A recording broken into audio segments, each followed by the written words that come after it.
नमस्कार बंधु फिनो लर्निंग जोन्रे आपणଙ୍କୁ स्वागत। ଏହି ଭିଡିଓ ମାଧ୍ୟମରେ ଆମେ ଜାଣିବା ଯେ ଆପଣଙ୍କ ଦ୍ୱାରା ଖୋଲାଯାଇଥିବା ଗ୍ରାହକଙ୍କ ଫିନୋ ଆକାଉଣ୍ଟ କାହିଁକି ସକ୍ରିୟ କରାହୁଏ ନାହିଁ କିମ୍ବା ଏହାକୁ କାହିଁକି ରିଭିଜନ ଅଧୀନରେ ରଖାଯାଏ। ତେଣୁ ଆସନ୍ତୁ ଆଗକୁ ବଢ଼ିବା ଏବଂ ଗ୍ରାହକଙ୍କ ଆକାଉଣ୍ଟ କାହିଁକି ରିଭିଜନ ଅଧୀନରେ ରଖାଯାଏ ଜାଣିବା। ଗ୍ରାହକଙ୍କ ଆକାଉଣ୍ଟ ଖୋଲିବା ବେଳେ କିଛି ତ୍ରୁଟି ହେତୁ ଯଥା ଆକାଉଣ୍ଟ ଖୋଲିବା ଫର୍ମ ପୂରଣ କରିବା ସମୟରେ ଗ୍ରାହକଙ୍କ ଆକାଉଣ୍ଟ ପୁନଃ ରିଭିଜନ ଅଧୀନକୁ ଯାଇଥାଏ। ନୋମିନି ବିବରଣୀ ଏବଂ କେୱାଇସି ବିବରଣୀ ମେଳ ଖାଉନଥିବା ରିଭିଜନର ମୁଖ୍ୟ କାରଣ ହୋଇଥାଏ। ଏହି ଭିଡିଓ ମାଧ୍ୟମରେ ଆମେ ବୁଝିବା ଯେ କେଉଁ ତ୍ରୁଟିଗୁଡ଼ିକ ଜଣେ ଫିନୋ ବ୍ୟବସାୟୀଙ୍କ ଦ୍ୱାରା ପୁନରାବୃତ୍ତି ହେବା ଉଚିତ ନୁହେଁ। ସର୍ବପ୍ରଥମେ ଆସନ୍ତୁ ଜଣେ ନୋମିନି ବିଷୟରେ ବୁଝିବା ଏବଂ ନୋମିନି ବିବରଣୀକୁ ସଠିକ ଭାବରେ ଅପଡେଟ୍ କରିବା କାହିଁକି ଗୁରୁତ୍ୱପୂର୍ଣ୍ଣ ତାହା ବୁଝିବା। ନୋମିନି ଜଣେ ମନୋନୀତ ବ୍ୟକ୍ତି ହୋଇଥାନ୍ତି, ଅର୍ଥାତ୍ ଗ୍ରାହକଙ୍କ ମୃତ୍ୟୁ କ୍ଷେତ୍ରରେ ନୋମିନି ସେହି ବ୍ୟକ୍ତି ହୋଇଥାନ୍ତି ଯିଏକି ଗ୍ରାହକଙ୍କ ବ୍ୟାଙ୍କ ଆକାଉଣ୍ଟରେ ଜମା ହୋଇଥିବା ଟଙ୍କା ପାଇବାକୁ ଯୋଗ୍ୟ ହୋଇଥାନ୍ତି। ସେଥିପାଇଁ ନୋମିନି ବିବରଣୀକୁ ସଠିକ ଭାବରେ ପୂରଣ କରିବା ଜରୁରୀ ହୋଇଥାଏ। ବର୍ତ୍ତମାନ ଆମେ ବୁଝିବା ଗ୍ରାହକ କାହାକୁ ନୋମିନି କରିପାରିବେ।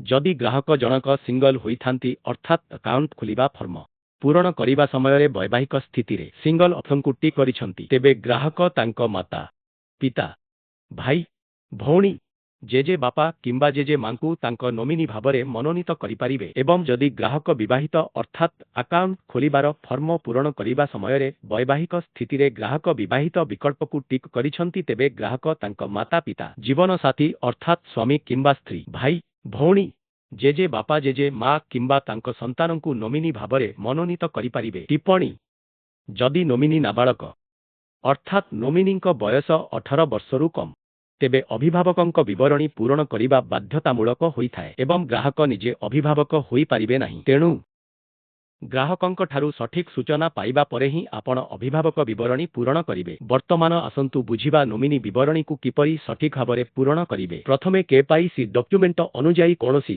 ବନାନ ଜନିତ ତ୍ରୁଟି ବିନା ନୋମିନିଙ୍କର ସଠିକ ନାମ ପ୍ରବେଶ କରିବା। ଦ୍ୱିତୀୟରେ କେୱାଇସି ଡକ୍ୟୁମେଣ୍ଟ ଅନୁଯାୟୀ ନୋମିନିଙ୍କର ବୈଧ ଜନ୍ମ ତାରିଖ ପ୍ରବେଶ କରିବା।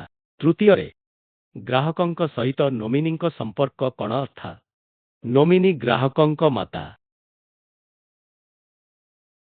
ପିତା, ସ୍ୱାମୀ କିମ୍ବା ପତ୍ନୀ, ତାହା ଆମେ ଡ୍ରପ୍ ଡାଉନରୁ ବାଛିବା। ଚତୁର୍ଥରେ କେୱାଇସି ଡକ୍ୟୁମେଣ୍ଟ ଅନୁଯାୟୀ ନୋମିନିଙ୍କ ବୈଧ ଠିକଣା ପ୍ରବେଶ କରିବା। ଏହି ଭାବରେ ଆମେ ଗ୍ରାହକଙ୍କ ନୋମିନି ବିବରଣୀ ପୂରଣ କରିବା। ଏବଂ ଯଦି ଗ୍ରାହକ ନାବାଳକ, ତେବେ ଅଭିଭାବକଙ୍କ ବିବରଣୀ ସଠିକ ଭାବରେ ପୂରଣ ହେବା ଆବଶ୍ୟକ। ଆସନ୍ତୁ ନୋମିନି ଫର୍ମଗୁଡ଼ିକର କିଛି ଉଦାହରଣକୁ ଦେଖିବା। ଏହି ଉଦାହରଣରେ ଆପଣ ଦେଖିପାରିବେ ଯେ ନୋମିନି ନାବାଳକ ନୁହନ୍ତି, ଯାହାର ଅର୍ଥ ହେଉଛି ଏଠାରେ ଅଭିଭାବକ ବିବରଣୀ ପୂରଣ କରିବା ବାଧ୍ୟତାମୂଳକ ନୁହେଁ, ତେଣୁ କେବଳ ନୋମିନି ବିବରଣୀ ପ୍ରବେଶ କରାଯାଇଛି। ଦ୍ୱିତୀୟ ଉଦାହରଣ: ଏହି ଉଦାହରଣରେ ଆପଣ ଦେଖିପାରିବେ ଯେ ନୋମିନି ନାବାଳକ, ତେଣୁ ଅଭିଭାବକଙ୍କ ବିବରଣୀ ପୂରଣ କରିବା ଆବଶ୍ୟକ। ତେଣୁ ନୋମିନି ବିବରଣୀ ସହିତ ଅଭିଭାବକଙ୍କ ବିବରଣୀ ମଧ୍ୟ ପୂରଣ ହୋଇଛି। ଗ୍ରାହକଙ୍କ ନୋମିନି ବିବରଣୀଗୁଡ଼ିକ ଏପରି ଭାବରେ ନାମାଙ୍କିତ କରିବା ଯାହାଦ୍ୱାରା ଗ୍ରାହକଙ୍କ ଆକାଉଣ୍ଟ ରିଭିଜନକୁ ନ ଯାଇ ସଠିକ ସମୟରେ ସକ୍ରିୟ ହୋଇଯିବ। ବର୍ତ୍ତମାନ ଆମେ କେୱାଇସି ବିଷୟରେ ବୁଝିବା। ଅଧିକାଂଶ ସମୟରେ ବନାନ ଜନିତ ତ୍ରୁଟି ଗ୍ରାହକଙ୍କ ଫଟୋ ସ୍ପଷ୍ଟ ନହେବା କିମ୍ବା ପ୍ୟାନ୍ କାର୍ଡ ସଠିକ ଭାବରେ କ୍ୟାପଚର ନହେବା ଭଳି କାରଣରୁ କେୱାଇସି ମେଳ ଖାଏ ନାହିଁ ଏବଂ ଏହି କାରଣରୁ ଗ୍ରାହକଙ୍କ ଆକାଉଣ୍ଟ ରିଭିଜନ ପାଇଁ ଯାଇଥାଏ। ତେବେ ଆସନ୍ତୁ ବୁଝିବା ଫିନୋ ବ୍ୟବସାୟୀମାନେ କିପରି ଏହି ଭୁଲଗୁଡ଼ିକୁ ସଂଶୋଧନ କରିପାରିବେ। ବନାନ ଜନିତ ତ୍ରୁଟିକୁ ଏଡ଼ାଇବା ପାଇଁ ଗ୍ରାହକ ଆକାଉଣ୍ଟ ଖୋଲିବା ବେଳେ